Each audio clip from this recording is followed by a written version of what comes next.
Alright, welcome back to the Bowman YouTube channel. I hope you're doing well. In this video, we're going to be grading every Tottenham player's start to the 24-25 season. We're at our second international break now, so we've played enough games to do this. We're going to be having a look at every player that's played any significant minutes for us, performance, and giving them a grade of A, B, C, D, or F. We've skipped the E. We're going to go brutal with the F. Is there a player that's deserved that? Potentially not, but we'll find out in this video. We've got the youngsters in there. We've got Mikey Moore. We've got Lucas Bergvall. We've got Archie Gray, and Archie Gray is where we are going to start.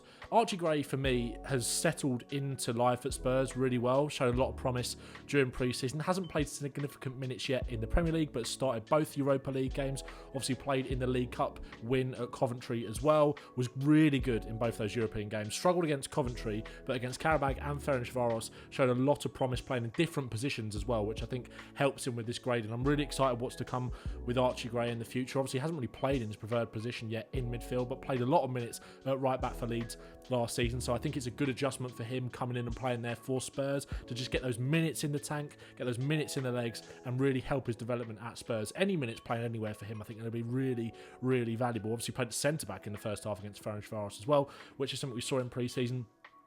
I really like what I've seen from Archie Gray so far, so he's going to get a... I'm going to put a B. He's impressed me in the games that he's played. Micky van der Ven, brilliant. Had a brilliant start to the season. Obviously, we're coming off and doing this off the back of the game against Brighton on Sunday, where he arguably had his worst game. But I'm going to take that recency bias out of it, because in every other game that he has played, again, he's been pretty phenomenal, like he always has been for Spurs. That game against Brighton and the Newcastle game last season were probably the only two bad games that he's actually had for Spurs, really, since he's been here, which tells you exactly how good he is. And I think the fact that his performance against Brighton caught so much attention is because people have been waiting for a moment to really properly slander him. I'm talking about rival fans here. But Micky's been great for the most part. Obviously, he hasn't played in every single game. Missed the game away at Newcastle. That's the only game he has missed. Played in the first Europa League game, not the second one, and obviously didn't play against Coventry. But Micky, for me, again, just like Archie Gray, gets an A.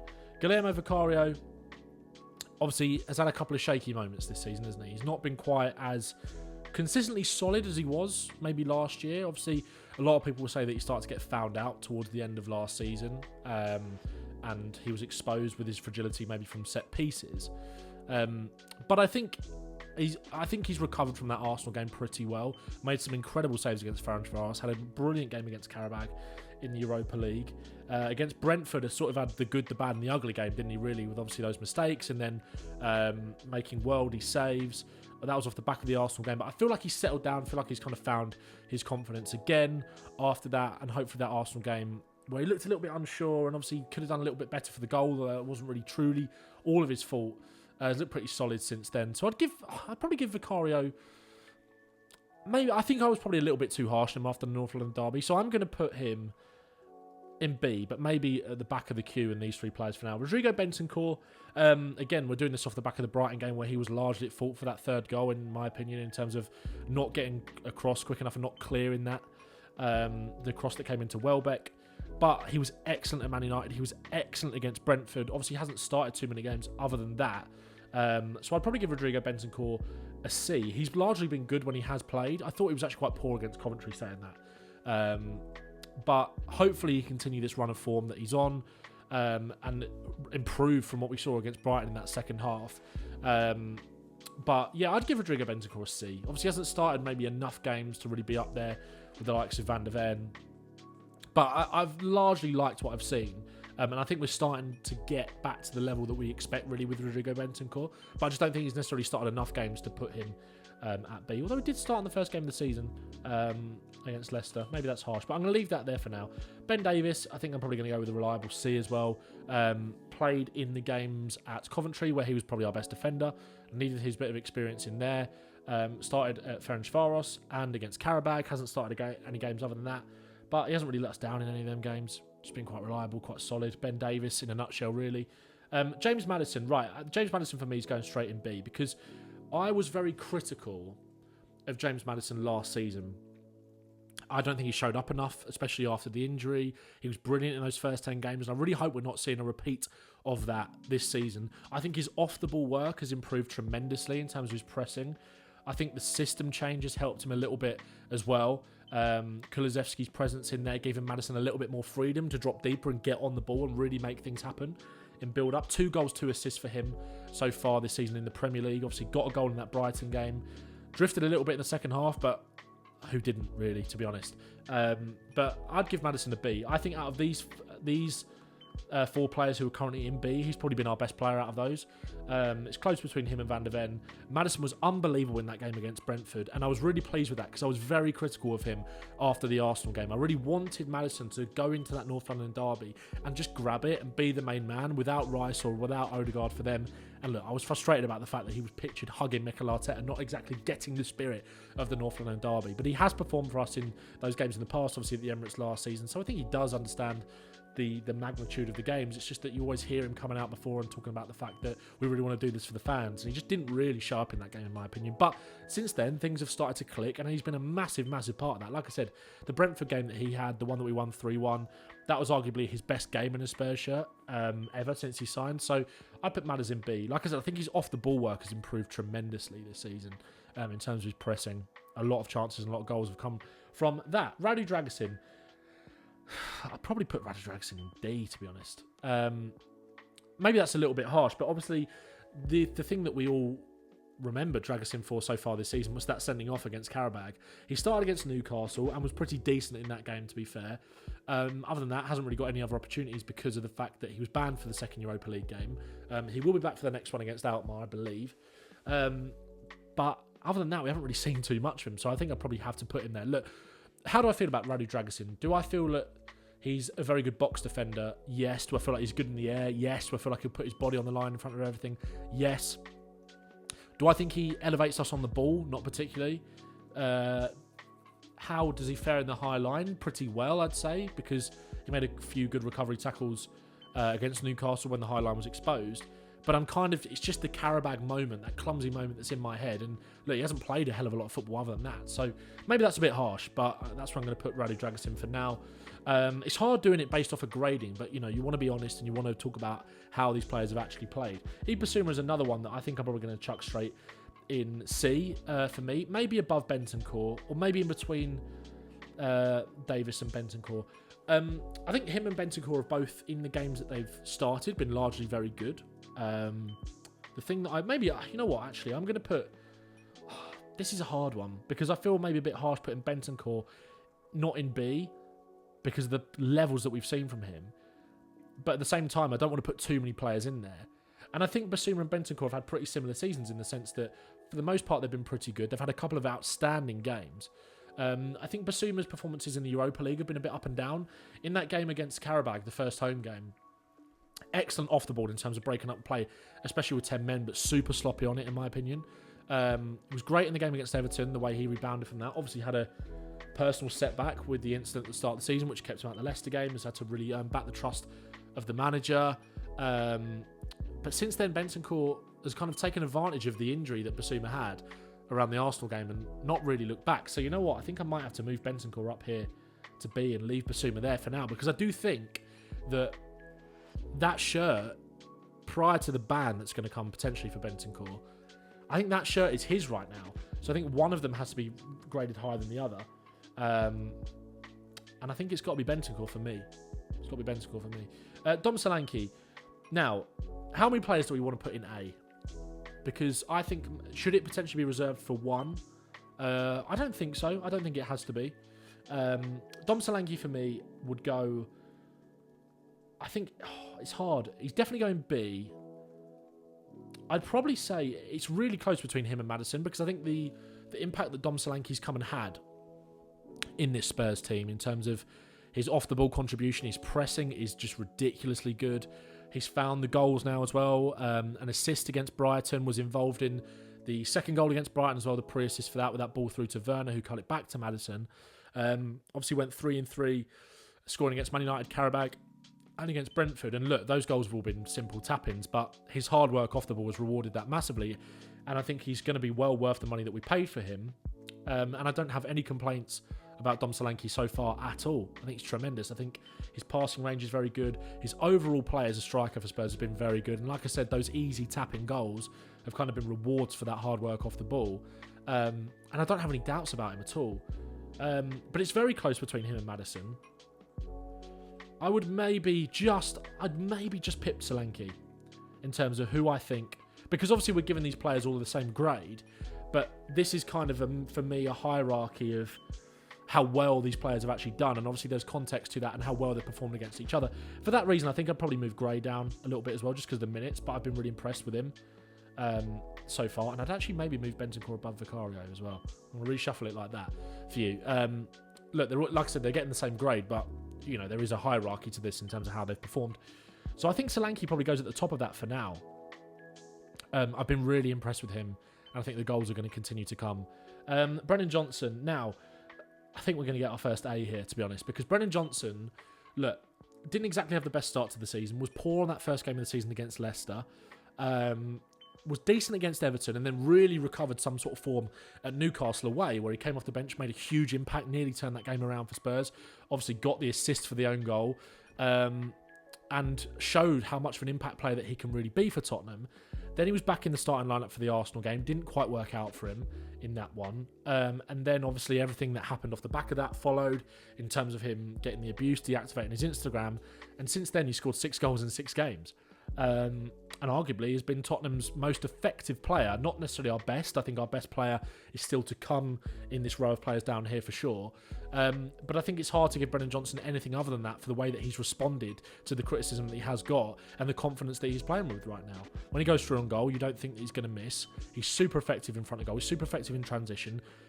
Spurs and the way that Ange Postecoglou has changed the system to bring Kulusevski inside into that number 8 position has brought the best out of Brennan Johnson. So I think for me, I think you can't give him anything other than an A, and maybe that's kind of, like I said, I think the context in which he's scored those goals is important, but that matters as well, right? That matters. That might inflate the rating slightly, but that matters for me. The way he's responded has been absolutely superb. Now on to Sonny. Sonny's obviously missed the last 2 league games with an injury, missed the game against Manchester United and missed the defeat at Brighton at the weekend. In the games that he has played, he hasn't looked amazingly effective. However, I do think now with this change in system, with Spurs, with Destiny Udogie going up and down that left-hand side a little bit more, getting around the winger rather than inverting all the time, I actually think that's going to open up more space for Son centrally to thrive in. We saw against Brentford, he actually had quite a decent game in that one, but wasn't able to finish the chances that came his way. We saw if he is able to move into more central areas with Solanke dropping that little bit deeper and Son going beyond him, he can be a little bit more effective than what we saw at the start of the season, where he was definitely more operating as a touchline winger. He's got 2 goals and 2 assists in the Premier League so far this season, Sonny. Obviously both of those goals coming against Everton in that second game of the season, and obviously he's missed the last 2. I'd probably give Sonny a C. I think obviously with Sonny, we know that over the course of the season he's definitely going to contribute with big numbers in terms of goals and assists. And like I said, I do think the way that the system has changed since the Arsenal game is going to benefit him that little bit more. And obviously we haven't seen him too much in that system other than the Arsenal game and other than a couple of the games that followed, like Brentford and then Karabag, and in that game he got injured. So the last 2 league games, the United game arguably our best performance of the season, one of our best performances under Postecoglou, he buries those chances that Timo Werner goes in, you know, he buries those chances. And in the first 15 seconds of the game against Brighton at the weekend, just gone, obviously we were 2-0 up at half time. Our attacking play wasn't necessarily the problem in that game, certainly not in the first half where we were excellent.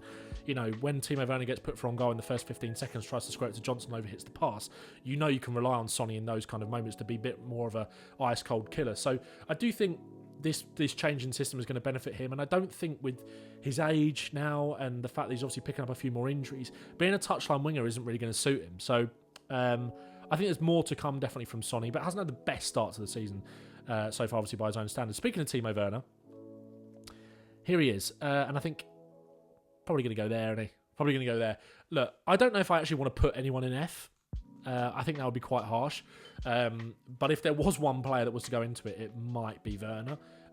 But that said, I actually think there's a reason that Ange Postecoglou likes Timo Werner, because he knows he can trust him in this system in terms of what he wants him to do. He can be effective if teams want to press onto us, leave space in behind. We saw that against Brighton. I think he recovered quite well from that early sort of setback. But again, with Man United, those chances are just kind of unforgivable, really. And obviously the one against Ferencváros as well in the Europa League. Like, again, we've kind of been so used and so blessed to having Son Heung-min in the team for such a long time, where, you know, you can kind of shut your eyes and you're back at the halfway line because the ball's gone in the back of the net. You don't even need to think about how he's going to finish. You know he's just going to put it in the back of the net.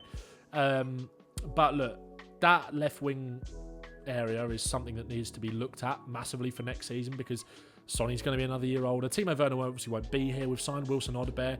We've got Mikey Moore coming through.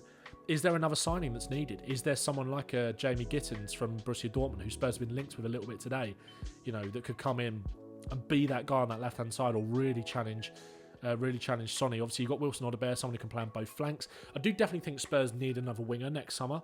I'm going to do a video on the channel actually talking about that potentially next week, because there's been a few names that have sort of come to mind for both the right wing and the left wing.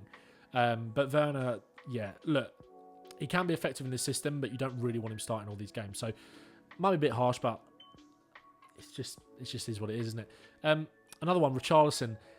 This is super harsh, but I just can't give him any sort of rating really, because, and look, he's back for the West Ham game apparently, which is great. That's great, and I love Richie. You guys know how much I love Richarlison, and how effective I think he can be for Spurs as that second striker option coming off the bench, taking the workload off Dom Solanke. But the best ability is availability, and obviously that injury that he picked up at the start of the season, bear in mind he was out since May, he just hasn't been able to contribute for Spurs, so I can't really give him any sort of rating. Look, that's not a reflection on what I think of Richarlison as a player, but it's a reflection on his ability to contribute, which again is out of his hands. That's out of his control with the injuries, and I want to make that clear, and I've made that clear for a long time. There's no one probably more frustrated about this situation than him, other than maybe Ange Postecoglou. And the fact that he's returning quite quickly is quite strange, because Ange Postecoglou did an interview in a press conference before the Brentford game, I think it was, I want to say, where he basically said, you might as well not bother asking me about Richarlison until I have an update for you. And Paul O'Keefe gave us a bit of an update last night when this video goes out on a Friday. So yeah, an odd one, but he hasn't been able to contribute, so I can't really give him a rating. Mikey Moore, who's definitely come in and contributed, certainly in the Europa League and certainly against Ferencváros, where he was the man of the match in that game. Again, it's hard to give Mikey anything really more. I suppose you have to judge it in the context of the fact that he's a 17-year-old player who is just showing very exciting levels, and obviously is showing that he's ready to contribute in the Premier League for Spurs. Is that with meaningful minutes consistently? Potentially not. Is that for him to come in and out and get a flavour of it when games are a bit more suited to him, when games are a bit more comfortable for him to come on, like your Brentford at home when you're 3-1 up, not necessarily your Brighton away when you're 3-2 down, although that game against Ferencváros, he was absolutely excellent in that one, in that game. I'm so excited for him. But I can't really give him anything more than a C, just because, again, the limited game time. But that's not a bad thing, right, for a 17-year-old who's just turned 17 and has definitely made an impact for Spurs in the games that he has played, or certainly in the game against Ferencváros. And we want to see more of him, and the Europa League is a great opportunity for him to do that. And hopefully with that game time, when we sort of review this potentially at the next international break or in the second half of the season, we're looking at Mikey Moore potentially pushing up here. But he's been great. He's been great, really exciting. So Cristian Romero, for me, I think he's got to go in the D as well. I think it's not been good enough from him, really, in my opinion. Look, he's not been bad in every game. I do think there's this narrative around Cristian Romero has kind of been blown out of proportion a little bit. This idea that he's been terrible so far this season for Spurs. That's not true, but he's been terrible by his own standards, and I think that's why I'm going to put him down here, because that game against Brighton at the weekend, that defending, I thought, for the most part, certainly for the third goal from him, was unacceptable, although it wasn't just him. That inability to lead that back line when everything was sort of going, pear-shaped in that second half.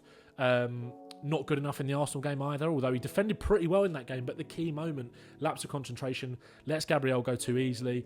Jamie Vardy as well, the goal in the first game of the season. It's just not quite the level that we're seeing. However, what I would say is that thankfully he's gone away with Argentina, but didn't play any part in the game that they played last night. Thankfully so, because the conditions were terrible, but also just give him a bit of a rest. And I do think, look, we saw a stat that he, I think, had travelled more than any other player in Europe over the last year or something like that. Bonkers statistic. Correct me if I'm wrong on that, but we all know what I'm talking about here. I do think there's an element of fatigue sort of catching up with him a little bit. Does travel a lot, long breaks for long flights for international duty. And look, this is someone who's been linked with Real Madrid, so you can't really be using those kind of excuses. But yeah, it's not been good enough from what we've seen, and I do totally back Cristian Romero to turn it around, 100%. And like I said, he's not been bad in every single game. And again, Newcastle potentially a couple of errors there, although I don't necessarily think that was all down to him. I thought Everton, he was absolutely excellent in that one. So yeah, this D is more about his own standards, to be honest, rather than how I actually think he's performed, because I do think the narrative has been a bit overblown, but I was, pretty furious with him after the Brighton game, if I'm being honest. So I'll leave him there for now. I feel quite comfortable with that. Wilson Odobert, again, I probably have to kind of, just because of the limited game time and the injury, I really like what I saw from him in the Everton game. Newcastle, we started that one as well. Obviously, haven't seen him in the Europa League yet. He's only started 2 games in the Prem. I like what I see. He's sharp. He's wiry. He's dribbly. He'll put defenders on the back foot. But he just hasn't been able to contribute in a meaningful way yet. But again, he's another one that could potentially be back for the West Ham game. I feel quite harsh putting him in D. But I think he might have to... He might have to go there just because of the fact that he hasn't really been able to contribute meaningfully. But the signs have been bright. You know what? No, that's harsh. I'm going to put him at the end of C. And that, again, that doesn't mean that I think he's had a better season than Cristian Romero, because he hasn't, obviously. But in terms of what was expected, and in terms of the excitement, I think, of what's to come potentially from him, I think he's had quite a decent start. So I put him there. And hopefully, again, Europa League football is such a great opportunity for him to come back and really show how good he is and how exciting he can be. So I'd put him there. Pedro Porro, for me, I think, I said it before at the start, I think we're going to have 3 players in that A spot. And I think he's going right. I think he's taking that second one. I think you can probably guess, based off the players that are left, who else is going to take it. But Pedro Porro, for me, has arguably been the most consistent player of the Ange Postecoglou era. I don't think that's a stretch to say that. He's been excellent largely this season so far. Was probably our best defender against Brighton when things really started to go wrong. Although Matoma gave him a hard time at times, don't get me wrong. But it's Karim Matoma, top class left winger. It's going to do that. I think other than that, largely he's been very good in all the games. Very, very good. And again, like he was last season, just Mr. Consistent, Mr. Tottenham. Please do not go to Real Madrid, Pedro. That's all I'm going to ask. But yeah, I think Pedro Porro doesn't really need too much explanation. I just think he's been brilliant. I think he's actually the highest rated fullback in the Premier League so far this season, according to who scored. And he's been great. Obviously got that goal in the first game of the season against Leicester. So technically secure, so consistent. The thing about him not being able to defend is a myth. Love him. A for me. Been brilliant. Jed Spence. Now, I feel really sorry for Jed Spence because we've seen glimpses this season of the player that we all really want him to be, right? But he's not going to get enough opportunities to give us those glimpses because he's not in the Europa League squad. However, against Coventry, I thought he was good in that game to help turn that one around. He'll probably start against Man City in the next League Cup game. He arguably should have come on for Destiny Udogie, who we're going to talk about shortly, against Brighton, who was having a mare. And arguably, there is a case for him to get a go at left back in the next league game. So again, a bit like Archie Gray, right? For like what... Maybe I can't really put him in B. Maybe I'll put him in there C. I was going to sort of say with Archie Gray in terms of like... What I've seen with Gray is that I really want to see more. That's why I put him in B, because I think the performances that he had in the Europa League have been excellent. And I just feel comfortable with him coming on. And even though he hasn't come on a lot in the Premier League, he's just really, really impressed me. And I think he is, out of all of the youngsters that we've got, the most ready. And of course, you'd expect that when you sign someone for £40 million, right? But Jed Spence has kind of left me with that similar feeling of I want to see more. But again, because Archie Gray's had more game time, I'd put a Gray above him. But no complaints about what I've seen from Jed Spence so far. And we wouldn't be in the League Cup still without him. So, Pape Matar, underrated, I would say. I'm actually going to do a video next week reacting to some of your Tottenham unpopular opinions. And I actually had one from an Arsenal fan that said Pape Matar is your best midfielder. Now, I wouldn't go that far. But in both the Europa League games, he's been pretty good. Obviously, he's kind of lost his place in the starting 11 for now. So I don't think I could necessarily give him anything more than a C. Probably sort of put him around there with Bissouma. I don't think he's had a bad season at all, really. Just hasn't had really a lot of game time at all. But he'll be a stalwart in that Europa League side. And he's been good in both of those games. So I put him in C. Now, the main man, who, for me, has been Spurs' best player of the season. Dejan Kulusevski. Wow. A man, I wouldn't even say reborn in this new role, because I think we all thought that he was capable of this. Maybe he surpassed expectations slightly, but... And maybe we didn't think he'd be this good playing in that sort of right-hand side of number 8. Obviously got that goal against Man United, was the best player on the pitch in that game. One of the best individual performances of the season so far. And again, the fact that he stood out that much in a brilliant team performance shows you how good he really was and how good he really has been.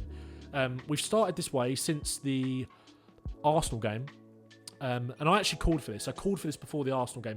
I called for him to go attacking, to go with those 2 number 8s, with Kulusevski in there, with Johnson on the right, and he did it, and I'm very glad that he did it. Obviously, he did it in the Everton game, actually, prior to that as well, with Odobert, Ange Postecoglou, So it was a slightly different front three. Son was playing through the middle, Odobert on the left and Johnson on the right. So we saw it from that game. I think our takeaway from that game was feeling that he'd almost found a blueprint to play against low blocks and to try something different, try something new. I didn't necessarily think it'd be the way that we go permanently now, but I think it is, and I think we have to stick with it. Kulusevski's so hard-working, so tenacious, so destructive with his dribbling, has unlocked the best of the man next to him. Who else is in that A category? Brennan Johnson. The relationship they've got is excellent. The way they dovetail with each other, superb. So Dejan Kulusevski's been Spurs' best player for me. Most possession won in the opponent's final third out of any player in the Premier League this season. His pressing is outrageously good. His ability in transition and his quality with the final ball and his end product is great. Obviously, you want to get the numbers up more with him, but if he brings out the best in other players and allows Brennan Johnson to get his numbers up like he has been doing, then I don't care if he doesn't get that many goals and assists. He's such a brilliant player. Lucas Bergvall, his Swedish colleague, teammate. I would put Lucas Bergvall in and around the bottom of C, to be honest, because, like I said, I think Archie Gray has taken to the Premier League better than him, although we saw good glimpses with Bergvall in that Leicester game. I think Archie Gray definitely looks more ready. I wasn't particularly impressed with Bergvall in that Ferencváros game, but again, he's an 18-year-old kid with so much to learn, and there is so much ability there. And we will see that. I firmly believe we'll see that over the course of the season once he gets more game time in these cup competitions in the Europa League. Just needs games. I think his out-of-possession work needs a bit of work. And I think it's clear that the level that him and Gray have played at is obviously very different. That's why I think Gray has adjusted better. But that's not to say Bergvall has been bad. But again, a bit like Archie Gray, a bit like Jed Spence, I just want to see more of him. Keep playing him, keep trying him, and see what happens. But this kid is going to be a star, let me tell you. It's just going to take a little bit of time. Finally then, Destiny Udogie. I think Destiny Udogie is going to go in there with Cristian Romero for D, to be honest. Hasn't had a great season, has he? Obviously, came in that first game of the season against Leicester, having not had a pre-season at all. Was in rehab all the pre-season after the injury that kept him out the last 5 or 6 games of last year.